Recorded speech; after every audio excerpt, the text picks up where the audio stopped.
welcome to my channel. Woo! So guys, finally I'm able to shoot a video where it's not gloomy. There's finally normal lighting going on. I've been waiting for this day forever because I didn't even have the kind of the desire to film a video because every day the weather was so bad. It was gloomy, it was raining, it was snowing, and it was literally gray. Sometimes it's like when it's snowing and stuff, it's white, it's cute and everything, but because of the lighting, I couldn't film a video because I was trying to film a video and then I was like, oh wow, it looks horrible. I wouldn't even watch it myself. So finally the lighting's here. It's a beautiful Sunday and I'm filming this video for you guys. It's not gonna be out on a Sunday in my opinion, but yeah. So I missed you a lot, guys, and just a little intro before I move on to the topic of today's video. So I've been doing a couple of Meet a Writer videos and I hope you enjoyed those because I'm really happy when doing those because it feels like I'm giving a short spotlight of a thing to others who have to talk about their beautiful writings, who need to show people what they're actually feeling whenever they're writing something.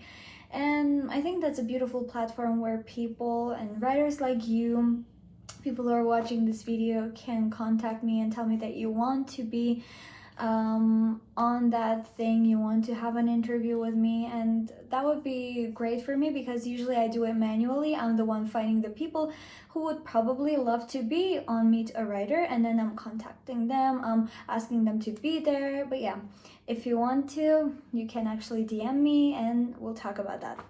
Okay, so now let's get to today's topic. And this is a special one because actually the idea of it came to me last week, I guess, because so thanks to my manager, I was able to have a 1 week subscription to Masterclass. So that's an app, for those of you who don't know, where you can listen to lectures by famous people of different spheres. It doesn't have to be like only writing or poetry and everything like that. No, there are many different spheres, from wellness to music to art, I don't know, anything, like even cooking. So yeah, actually this is not promoted, I'm not promoting anything at all. Usually the subscription is quite expensive, so I'm not gonna push you into subscribing to the app, but I really liked it in terms of writing because I actually didn't have the time to listen to all of the writers who had lectures there, but I listened to 2 people. The first one was Joy Harjo. She's a poet, and I fell in love with the way she talks about poetry, the way that she talks about writing and the process, how she got to write, what were her struggles, and what are the difficulties usually when writing something, right? So I listened to Joy Harjo, and the second one was Neil Gaiman. He's a writer, and yeah, I fell for his lectures too. I was really lucky because the 2 people that I listened to were incredible and I literally fell in love with them.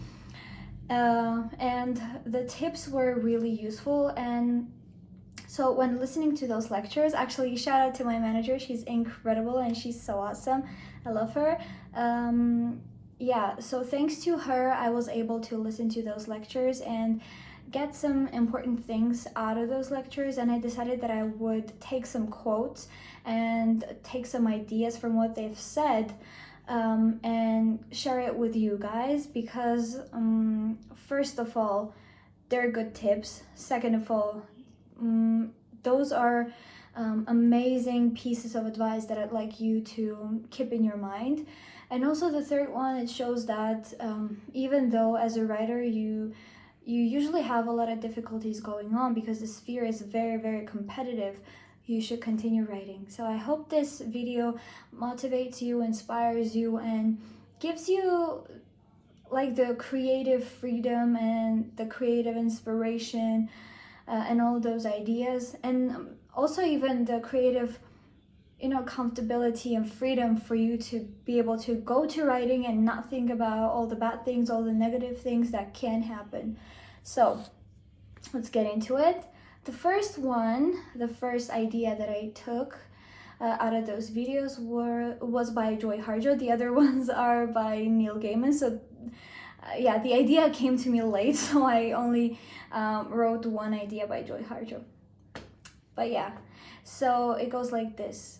So she talks about poetry and writing. She says, even as it uses words as its tools, it goes where words cannot go. And I literally fell for this line because usually it's so accurately put. Because when writing poetry and just writing in general, you usually use words to convey those ideas, those emotions, but the poetry that is read by people goes into places that words cannot go. It goes straight to your heart.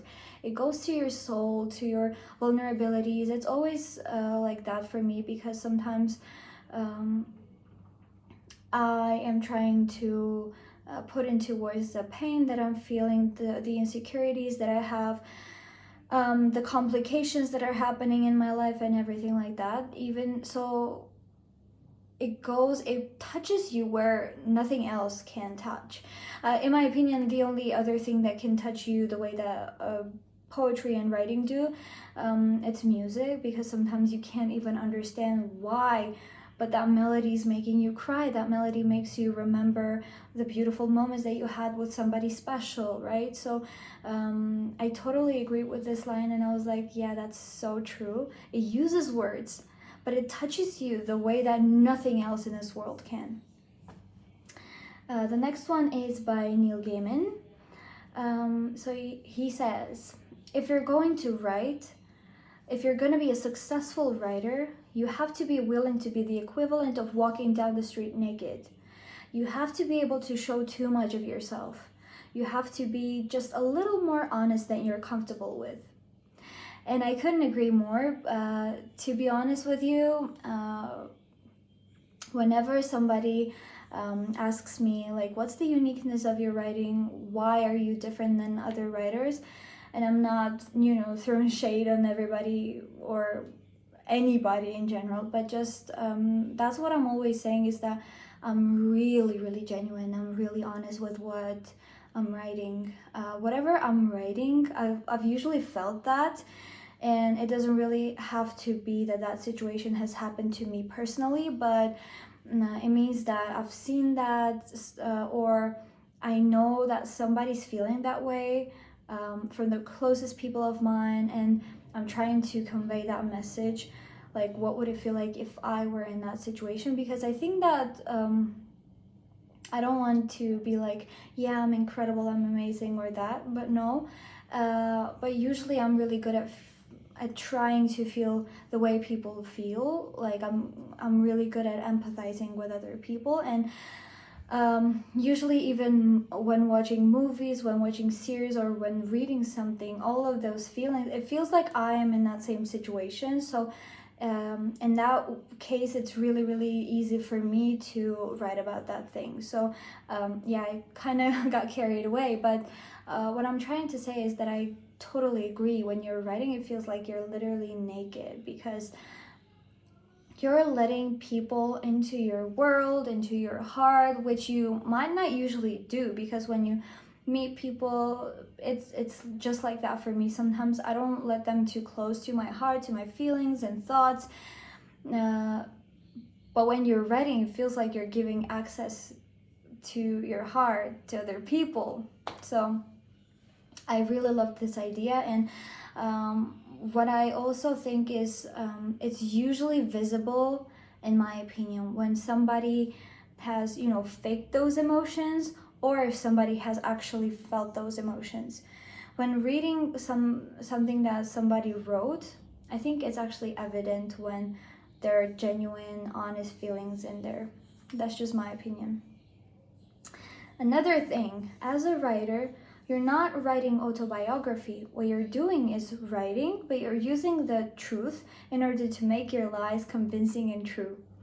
So I really like this idea as well, because I'm not only writing quotes and poetry, but I'm also writing stories. I I would say 1.5 book written because I kind of don't get to writing because of the time and everything and confidence thing anyway.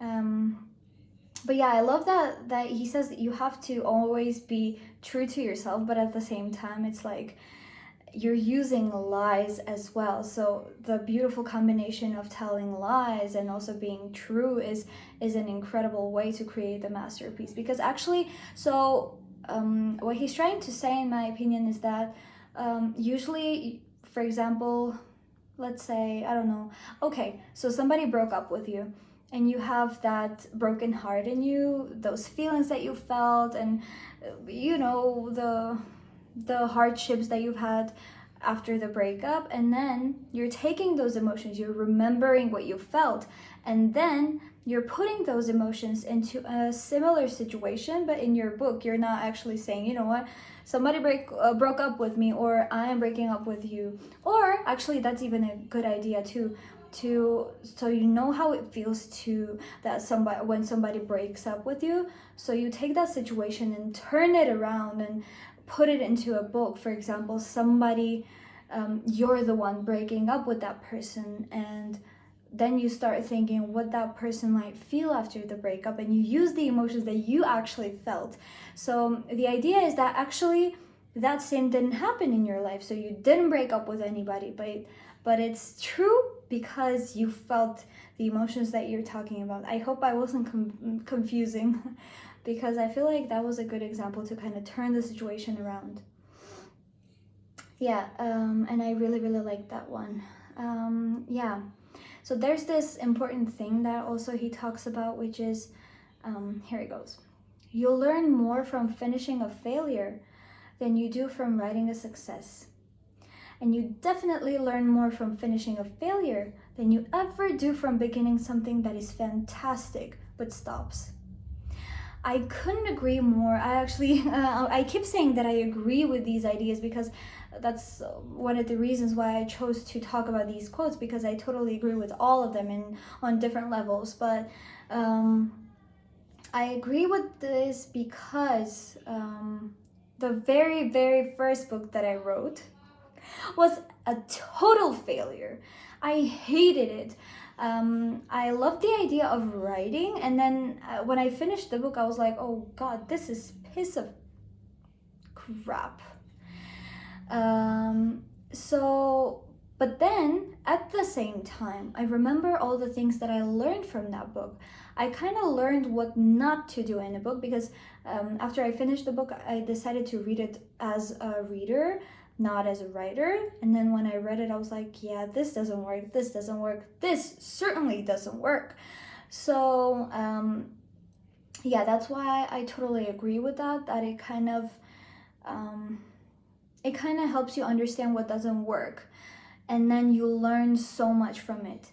On the other hand, when you're writing something very successful, and that's great, that's amazing, but then when you actually finish that successful, piece of art, you're like, yeah, that's amazing.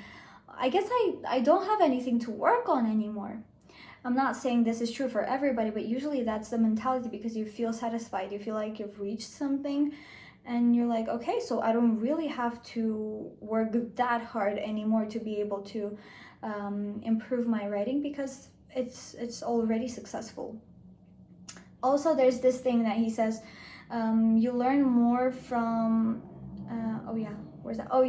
you learn more from finishing a failure than you ever do from beginning something that is fantastic but stops. I totally agree with this, because again, taking my own example, which is the first book that was terrible, and also there's this book that I'm writing, and I think it's not the best, but it's not as bad. So I would consider it in this situation that thing which is like fantastic, okay? So, but it stopped. So I'm not writing it.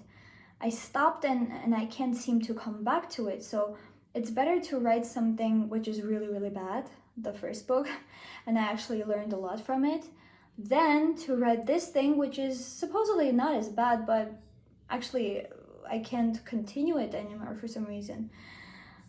So yeah, there's another one, and this is almost the last one, so bear with me. And I think this one is a very, very, very helpful tip for writers, because what I've noticed in everybody's accounts and in everybody's personality is that people are very demanding towards themselves, and they lack confidence because they think that if they write something, it has to be perfect. If you put out something in the world, it has to be perfect. And to be honest with you, I'm just like that. So when I'm saying people, I'm also talking about myself, because I'm very, very demanding, and I criticize myself a lot. So this tip was for me too. That's why I wrote it in my notes. So yeah, perfect does not happen in this universe. Anything we do is going to contain its share of errors and mistakes, and we cannot be crippled by that. We cannot be afraid of that. And I think I'm going to remind myself of this idea really often, because sometimes when I stop writing, that's the main reason why. Because I feel like it's not perfect, and when it comes to work, when it comes to my writing, I'm a perfectionist, and it's really hard for me to sometimes appreciate my own writing, because I look at it and I'm like, that's not perfect, that's not good enough, like what can I do to make it better and better and better? Which is one of the reasons why I stopped writing my book and I couldn't continue anymore, because I kept telling myself, this is not good, this is so bad, this is not perfect. Look at the perfect books that are published, and I keep comparing myself to the books that I'm reading usually, and I'm like, see, this is perfect. The book that you are writing is not perfect, so you should probably even stop writing at all. And that is the wrong thing to do. That's why I wanted you guys to always remind yourselves of this, that perfect just doesn't happen. Also, perfect is like, the idea of perfection is so subjective. To me, it might be perfect, but to somebody else, it might be like the worst thing ever, or it could still be imperfect, and you can't even you are not able to write something, or publish something that would satisfy each and every single person in the world, and that each and every single person in the world would think that it's perfect. So I know that all of us understand that idea, but sometimes it's really hard to admit that and put it into work. So let's try to work on that together. I'm gonna work on myself, and you guys too, please work on yourselves, because you're gonna limit your creativity and freedom a lot if you keep beating yourself up for not being perfect. And yeah, so I really, really hope you understand that even the imperfections are perfect. I always think about John Legend's song when he says, love your curves and all your edges, all your perfect imperfections. So let's try to love our perfect imperfections. Let's really, really try. I hope we can. And this is the last one. So he says, oh yeah, and he talks about his own examples, himself, right? So he says, I know that if I'm gonna write something, some things are gonna be better than the other things, and I won't necessarily know why. But I do know that I have to have faith in the process.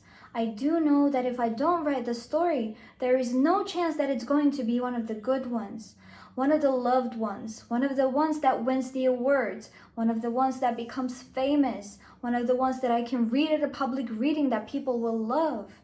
If I don't write, it will never be that thing. And I fell for this one a lot because it was so emotional and so powerful. Sometimes I have that tendency, I don't know about you guys, but I have that tendency, if I think that it won't be a good one, or sometimes I have fears, massive fears, and because of those, I don't even try something. And I think that's a problem, and even Neil Gaiman says that you don't have to be afraid of that. So, okay, you wrote like 10 things and 3 of them are good, 7 of them are bad. So what? Like, okay, it's fine, right? It doesn't really have to be incredible every single day, every time. So I want us to remember this idea as well, that trying is already having courage, because you're being vulnerable towards everyone and vulnerable for the whole world, and like professionally and personally. So just give it a try and don't think about anything else. To be honest, I was even afraid of starting this YouTube channel, but then when I started it, I was like, it gives me so much comfort, it gives me so much freedom, and at the same time, like calmness, because I can think about things and I can try to help you, think about those things too, and I can try to help you heal the possible wounds and insecurities that you might have, because I know all of those things. I'm going through that too. I have the same feelings. So I want you to remember all of these tips and pieces of advice and try to be more confident and try to be more understanding towards yourself. I think understanding is a very, very important thing, because usually people are preaching understanding towards others. But sometimes we forget that we even have to be understanding towards ourselves. And I've noticed that I am usually, wouldn't say like always, but I'm usually or even often understanding towards others, but sometimes I'm really demanding and I'm very rude when it comes to understanding myself. Like, no, that's not good. You have to be good at this. You have to be like perfect at this. Why can't you just be like this or like that? So please, let's try to be understanding towards ourselves and just keep these tips and pieces of advice in your mind, and keep coming back to those.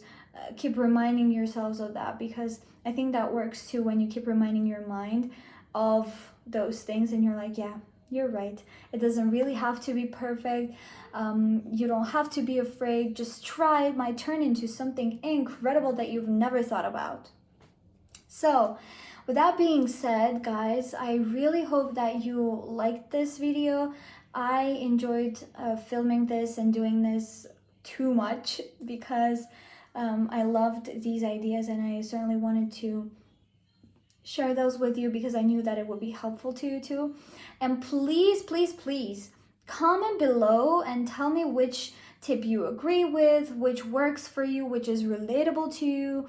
And I would really enjoy reading your comments and knowing how you feel, whether you agree with me or whether you agree with Neil or Joy Harjo or whether you don't. So please do that.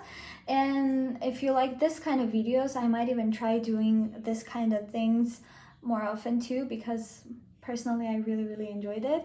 And please give this video a thumbs up and subscribe to my channel if you haven't already.